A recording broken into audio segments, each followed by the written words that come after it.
el contactado que tradujo el Martín Fierro Álvarez, fue no lo puedo manejar. Fue un personaje de los 60, de los medios de los 60, y no apareció de la nada. Fue un tipo que presenta su discurso a partir de una serie de cuestiones culturales que ya se estaban generando y que para representarlo gráficamente traje esta imagen en donde no solamente estas son recortes de prensa de julio de 1947, a pocos días del inicio de los protocoladores. Tenemos un avistamiento en la Atlanta, tenemos comunicaciones interastrales. La primera referencia a mensajes ultraterrenos se produce en Argentina en un periódico local, en el diario Crítica. Hay referencias a espíritus, ¿no? Ya pueden ser interplanetarios o espirituales estos entes que llegan a los platos voladores. O sea que ya desde el inicio prácticamente, si bien no era una hipótesis popular, desde el inicio estaba unida la concepción de lo que viene del cielo con la posibilidad de que se trate de algún tipo de mensajero celestial, de orden religioso o también del mundo espiritual. Esto me interesa reforzarlo antes de seguir porque, claro, los tanques de Sahorsky, como digo, no aparecieron de la nada. En el año 54, le agradezco a Hernán que me haya dejado este momento, porque lo incluye en su trabajo, en el caso de los hermanos Duclos.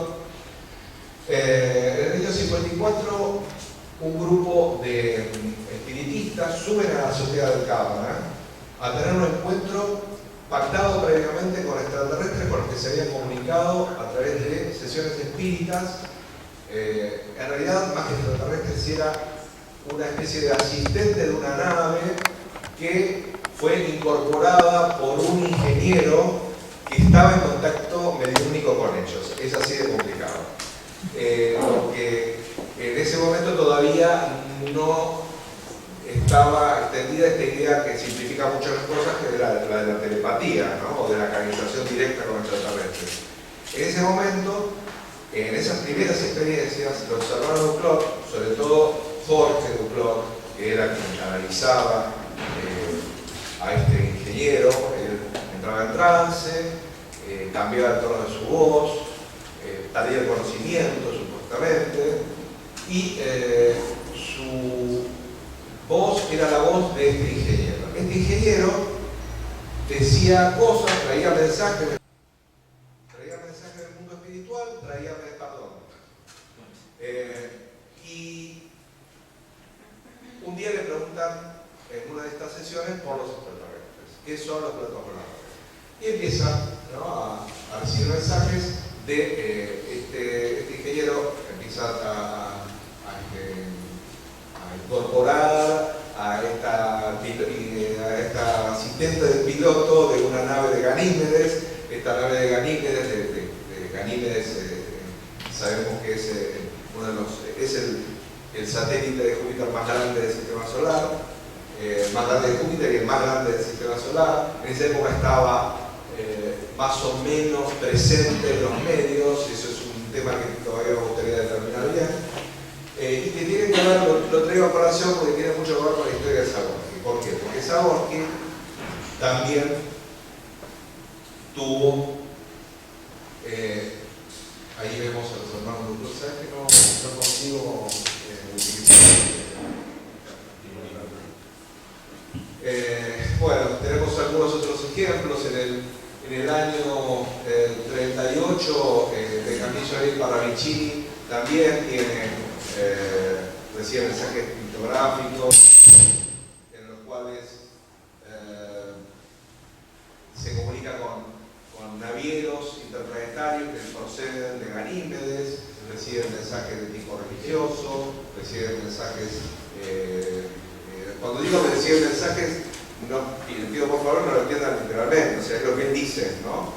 Él dice recibir este tipo de manifestaciones a través de entidades que están vinculadas con el mundo católico, personajes que son criaturas del orden de lo católico, que era la creencia dominante de Sergei Parravicini, los espiritistas. Acá tenemos un ejemplo que me pasó recientemente Alejandro Frigerio, en donde en la Escuela Científica Basilio también incorporaba en sus sesiones a la temática de las naves espaciales y de la materialización a través de los medios de figuras que traían respuestas, ¿no? del más allá y de otros mundos. Seguimos. El hermano Lolo era el director de la Escuela Científica Basilio en esa época y aparecía junto con contactados, con extraterrestres, opinando también de sus propias experiencias y haciendo descripciones muy detalladas de cómo eran los marcianos, que entre otras cosas ya tenían ojos rasgados. Bueno, Ganímedes está presente en la década del 60 a través de casos como el de Presidente Villegas, año 68.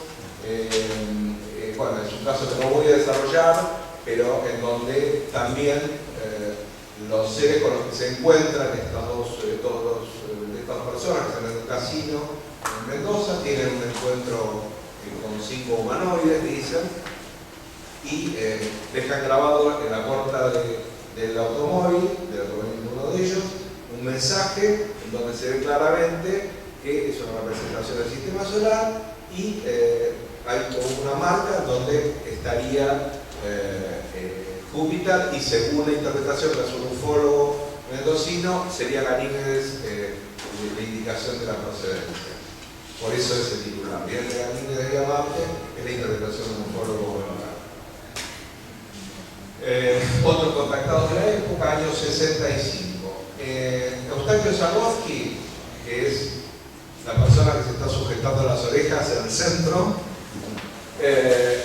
aparece en la revista Gente en el año 65 contando por primera vez su experiencia. Él ya dice que había viajado en un plato volador, habla de su experiencia en el año 53. Ese plato volador lo lleva a Ganímedes. En Ganímedes él puede tomar contacto con su cultura, puede tomar contacto con gente, con ministros de cada área que van explicando cómo funciona la vida en Ganímedes. Él cuenta esto en un ambiente receptivo. De hecho, es entrevistado y tratado con mucha seriedad por esta gente. También aparece otro personaje que es Felipe Martínez. Felipe Martínez se contactaba con marcianos. Sigamos. Ven que hay una insistencia, es pasada esto, porque si no, muy por las ramas. No está bien. En esta imagen podemos ver 3 cosas que tienen que ver con, digamos, 3 marcas fundamentales en la biografía de Eustaquio Zagorski. Una revista, Careo, que publica su historia en primera persona, la primera página de su autobiografía, de su viaje en un plato volador, y una imagen del libro que publicó una editorial perdida en Perú, que es un libro completamente recuperable, pero cuyo original es el que me envió gentilmente el doctor Oscar Galíndez, sí, que fue la persona que en el año 69-70 se tomó el trabajo de hacer un análisis minucioso de lo que aprendió Zagorski en Ganímedes, que fue el idioma ganimediano, el Bárcules. El Bárcules, una de las primeras conclusiones a las que llega Ganímedes es que no se trata de un idioma espontáneo, un idioma creado de manera involuntaria, sino que es un desplazamiento. Él lo que descubre es que los signos con los que construye su idioma es el abecedario corrido una letra, ¿no? Por lo tanto, había una intención deliberada de crear un idioma con un trabajo realmente considerable. Lo que pasa es que era muy impresionante, digamos, ver en acción a Zagorki por gente que tenía muchas veces ganas de creerle, por la sencilla razón de que manejaba con una familiaridad impresionante el idioma. Entonces, escribía a pedido, no necesitaba estar en ningún estado especial. Él se sentaba y escribía en Barculets. O sea, él era como si fuera un idioma y hablaba también en Barculets. Era la única persona en el mundo que hablaba en Barculets, para ser definitivamente claros.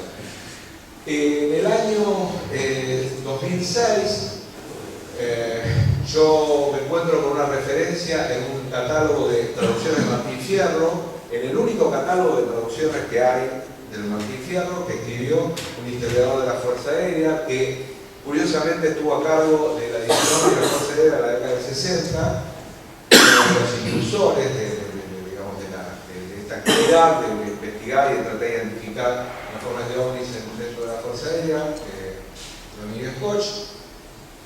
Y en su catálogo me encuentro con la sorpresa de que el Barculets figura como uno de los idiomas en los cuales fue traducido en el Martín Fierro. Me acuerdo de una noticia que había leído yo cuando era chico, sigamos, en los cuales se mencionaba profusamente la existencia de una traducción del Martín Fierro en Barculets hecha por Zagorki, y que el portavoz de esta historia no había sido otra persona que el ufólogo de la década del 60, que no era Fabio Serpa, que no era Antonio Lacera, que no era ninguno de los que vinieron después. Era el padre segundo Benito Reina. El padre segundo Benito Reina, a pesar de ser, o junto con el hecho de ser un sacerdote de la iglesia, de la Compañía de Jesús, jesuita, Reina era un apasionado del tema y era astrónomo. Muchas veces era presentado como científico. Yo tuve acceso a sus archivos personales, a través de un contacto en la época en que era cardenal Bergoglio, pude acceder al colegio El Salvador. En el colegio El Salvador había todavía un archivo con la historia, con todo los pocos papeles que quedaban de Reina. Reina fue quien llevó de la mano prácticamente a los medios a Zagorki, digamos. Ya vemos en el año 67-69 presenta en sociedad, tanto en España como en Argentina, al Martín Fierro. No sé si llegan a dar, no se lee, pero ahí dice Martín Fierro, traducido en un lenguaje científico del ABC, una entrevista que había hecho el periodista Carlos Murciano, en Cadero, sigamos. O sea, él fue quien trajo Oscar Galíndez. Bueno, esto no lo voy a detallar tanto, pero Oscar Galíndez, cuando descubre el mecanismo del idioma Barculets, lo que hace es escribirle a Benito Reina muy caballerosamente, anunciándole que va a desmitificar el idioma de Zagorki en una revista francesa, Phénomènes Passibles, que publicaba un grupo ufológico de esa época, le pide a Reina que haga no un descargo, sino que cuente su versión de la historia, para que no quede como que lo estaba refutando a él, porque en Francia la historia del Barculets se conocía con la Reina también. Entonces, en forma confidencial, le manda otra vez agradezco a Galíndez, que me mandó copia de todo su correo personal con Zagorki y con Reina. Lo que hace Reina es reconocer, de alguna manera, que ella es la persona que ha sufrido los años de guerra, por lo tanto su psiquismo ha quedado en terrible situación, que no es lo que le decían los medios, ¿no? Sigamos. Y ya vamos a ir como acelerando porque me queda muy poquito tiempo. En esta otra carta, que yo destaco, hay una frase, sobre todo, que está como más centrada en la situación de Reina, porque Reina hablaba permanentemente y daba conferencias en todos los medios sobre el tema extraterrestre, también hablaba de Zagorki y tenía muchas dificultades. entre las cartas me encontré con mucha evidencia de que era permanentemente censurado. Lo vivían persiguiendo internamente para que dejara de hablar y que pidiera autorización cada vez que tuviera que hablar, que le decían claramente con esa carta que tenían sus dichos que sean censurados previamente y aprobados por su superior. Desde el año 73, uno de sus superiores, que también lo tuvo cortito, fue el actual Papa, digamos. Ahí hay una imagen, bueno, del ultimátum, que no solamente fue por parte de la Iglesia, también el observatorio jesuita de San Miguel tuvo que ponerlo en caja, porque él hablaba del observatorio de San Miguel, que era un observatorio casero que tenía en su casa con un amigo, Alfaro, que siempre veían platos voladores desde la terraza de la casa. Y salían permanentemente en los medios, estableciendo una relación falsa entre el prestigio de un observatorio jesuita y el que efectivamente funcionaba a ver, y ya para cerrar, ¿no? Porque ya te veo acá. ¿Por qué me interesa hablar de Zagorski? Que es un personaje menor, si se quiere, curioso, pintoresco. A mí me interesa hablar de Zagorski porque él lo que representa es cómo se construye un personaje. A Zagorski lo han castigado profundamente los medios con el tiempo. Primero le dieron una guita impresionante y después que lo retrataron como un chiflado. A nosotros nos sigue causando gracia hoy el hecho de que haya habido una persona que haya tenido esa paciencia infinita de traducir, a pedido curiosamente del Padre Reina, al Norte Infierno, y poder llevarse un obsequio a Domínguez Colla, que recibió en su oficina, que se quedó muy feliz con su ejemplar, que incluyó ese ejemplar en su catálogo, en cuyo catálogo no dice que ese manuscrito era de origen ganimediano, sino que era de origen indoamericano, quizás por vergüenza, quizás por desconocimiento, o reconocer que en ese momento, en el momento en que hizo esta traducción de Zagorski, no era el mejor momento de su vida, porque no era una persona que la pasara muy bien, desde el punto de vista laboral y social. Entonces, para cerrar, el caso Zagorski es consecuencia de la participación de los medios, él iba muy frecuentemente al programa de Pico Mancera, de la colaboración de la homilogía, que reforzaba sus dichos y alentaba el caso de Reina y de algunos otros que a lo mejor podía, si bien no lo afirmaba de forma rotunda, afirmaba que podía ser cierto para lo que te decía. La contribución en diagonal de Galíndez, que desmitifica, pero también pone en un lugar de jerarquía a la historia de Zagorski a través de una publicación especializada en ovnis, hasta que, bueno, finalmente vemos como un profeta que puede ser repudiado por sus dichos, no es solamente consecuencia de sus propios dichos, sino de todo un andamiaje social que contribuye a que esa persona tenga visibilidad. Porque videntes, personas que arriesgan ideas acerca del futuro, hay en todas partes. Lo que pasa es que no todas son públicas, no todas son conocidas. Entonces, nunca hay que olvidarse que las personas que alcanzan visibilidad pública no salen de la nada. Son consecuencia de toda una cultura previa y de una serie de relaciones con las que va generando esa persona a lo largo de su camino y del impacto de sus dichos, ¿no? Y de cómo los medios recogen ese material y lo amplifican, lo utilizan para contar una historia atractiva y para que, digamos, conservar popularmente un tema que rinde, ¿no? El tema de los platos voladores, desde cierto punto, enfocado desde un punto de vista más bien sensacionalista, es muy provechoso. Bueno, y no sigo porque me gustaría dejar ahora lugar a algunas preguntas para cualquiera de los tres que hablamos hasta ahora. Si les parece, si alguien tiene alguna pregunta para hacer, si no hacemos una pausa, después la verdad una mesa larga, así que si no hay ninguna pregunta.